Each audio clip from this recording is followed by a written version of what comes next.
So the world has never been so connected, but yet so lonely. We are in the middle of a loneliness epidemic, and we even have a loneliness minister. And when we apply that to our industry, my heart just sinks. Because we all know that when loneliness is involved, our mental and physical health problems are really exacerbated. So, what I want to do today is I want to make a promise. And I've written it down so I don't forget it. So, I promise to tackle loneliness head on and would create an industry-wide mentoring network that becomes embedded in our everyday.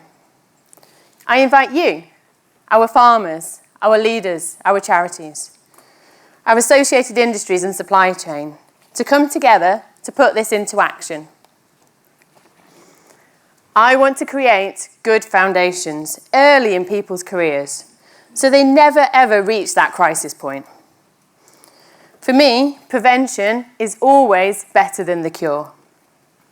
So in the next 10 minutes, I'll take you on my Nuffield journey and show you how we can make a difference today. So I'd like to start by saying that Nuffield has changed my life, professionally and personally, and that's not a comment I make flippantly in the lightest. And this is the opportunity I have to now say thank you.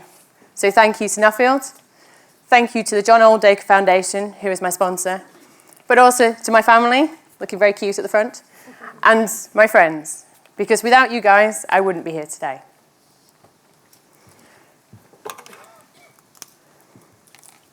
So we're going to use the metaphor of an oak tree for this presentation. And to understand an oak tree, you have to understand its roots. So my roots are firmly in Yorkshire, on my family farm, and these are my grandparents, also from farming backgrounds. When I was talking about this presentation to my dad when I was writing it many weeks ago, he told me about when he lost his father 40 years ago. And he had a 2-month-old baby and a new farm and a wife, and he was completely and utterly lost. And this old Yorkshire farmer turned up, and he told him, he said, "It be right, lad, acorns turn into oak trees," which is exactly why we're using the oak tree today.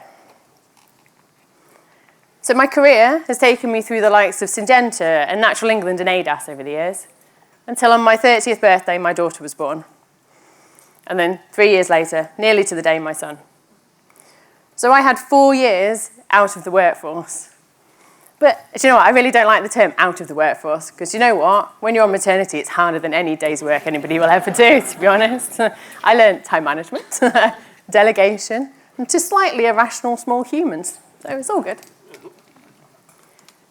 But when I returned, that was a really hard step, because I'd lost all confidence. I didn't know who I was. I was a mum. What did I know? So I started at the bottom, and I took a normal sales rep's job. And my God, I found it hard.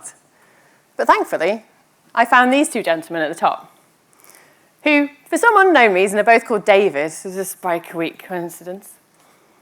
And the Davids have helped me over the years. They've helped me gone from sales rep to sales director in less than 4 years. They are there for me when I don't know the answer to questions. But they're also there for me to keep me grounded. And sometimes I don't want to be, but they do insist. And looking back, I call them my mentors, but at the time I just called them friends who were really brutally honest to me. And then I thought, does everybody have a David in their life? Because I tell you what, if you don't, you need one. And that is how my Nuffield was born.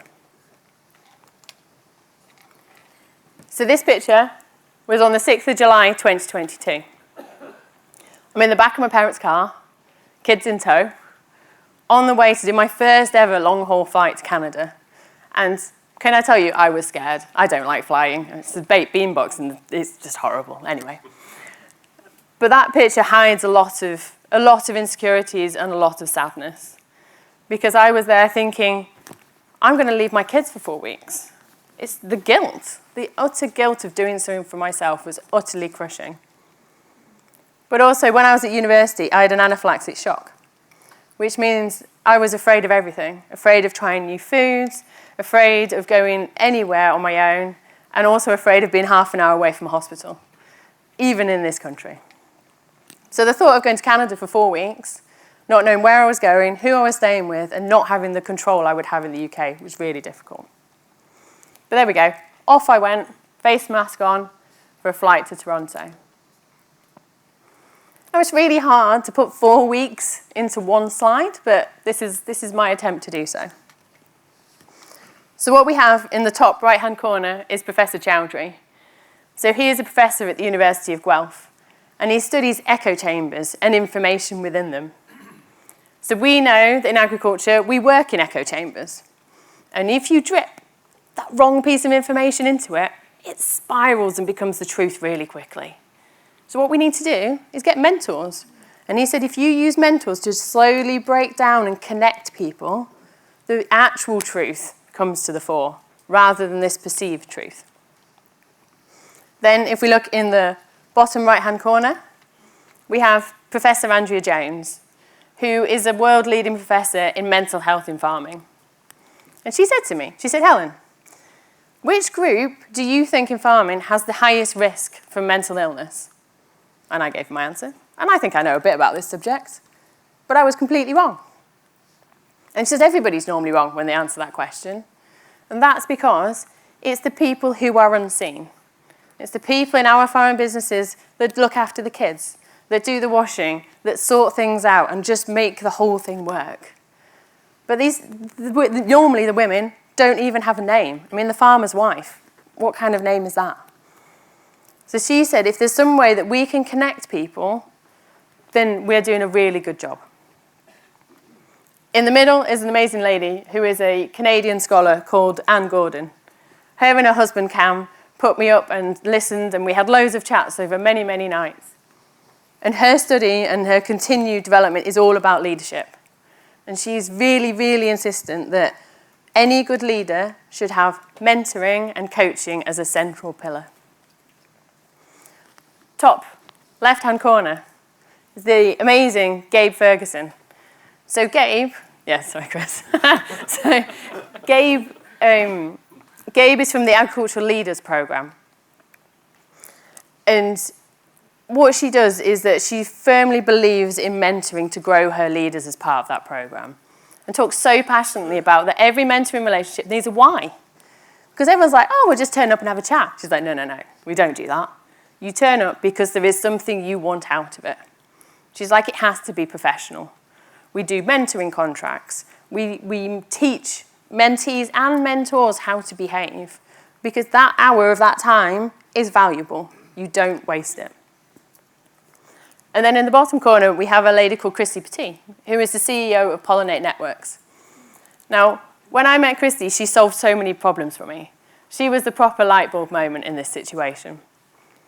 Before I left, I looked at the mentoring programs we have here in the UK. And a lot of them match you because of your industry. So just because you're a dairy farmer in Yorkshire doesn't mean if you connect you with another dairy farmer in Yorkshire, you're actually going to get on, does it?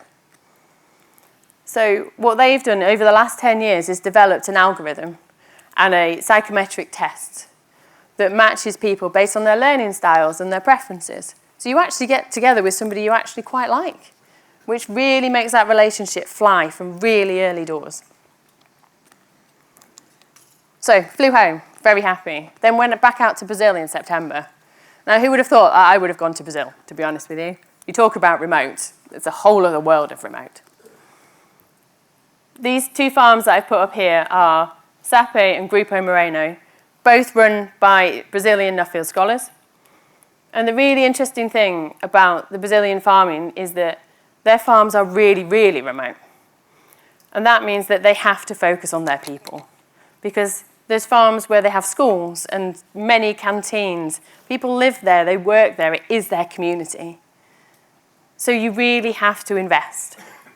So Grupo Moreno started investing in its people 3 years ago. And it's seen that reduction in staff turnover and increase in profits.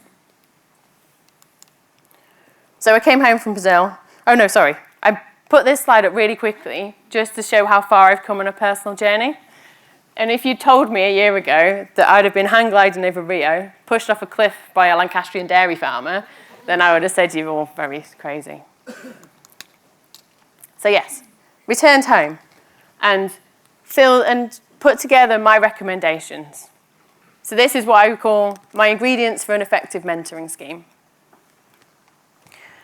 And if we go back to the tree analogy, it is very much the acorn. So it is the seed. And if you leave that seed on the side, nothing happens to it. Yeah, it has potential. Unless you put it in the ground, nothing works. So what I thought I'd do is that I took the seed.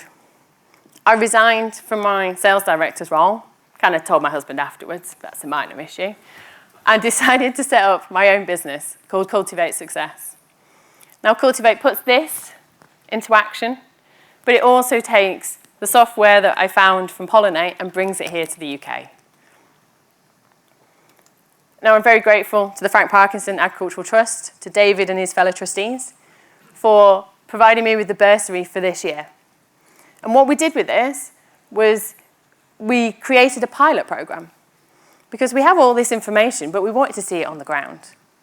And in June this year, we opened the doors and we said, come on, mentors, mentees, come and see what you want. Come and join us on this program. But I didn't know if it was going to work. It was a very nervous wait. But then the emails kept flooding in. And I was like, yes, it's going to work. We chose our first cohort. Some of them are already in this room, which is very nice to see. And we did all their psychometrics, and we matched them. We trained them. We provided them with mentoring contracts. And we let them loose, basically, in September this year.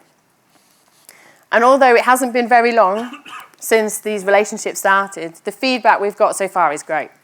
So things like, it's like we've known each other for years, and you've only met each other for 1 hour. We only ask for virtual sessions, but we're finding people driving across the country to see each other because they really value that relationship. And the other thing is that mentors have come to me and said, I value this as much as the mentees. I have learned so much from this relationship. So, the Frank Parkinson program will finish in March. But we can't just leave it here, can we? This program is working. It's changing lives on the ground. So I need your help to create the forest, to plant many more acorns and create an amazing world where we can all have access to a good mentor that's specifically matched to us. So up to now, I've spoken to lots of people in the industry, and we've got the farmers guys in FCN who want to be involved as well. And I just want to repeat my promise that I started at the beginning, which is this piece of paper. So I promise to tackle loneliness head on by creating an industry-wide network that becomes embedded in our everyday. I need you, our farmers, our charities, our leaders, our associated industries and supply chain, to work with me to continue to plant more acorns and nurture them to create that forest. And finally, thank you very much for your time. I really appreciate it. Thank you.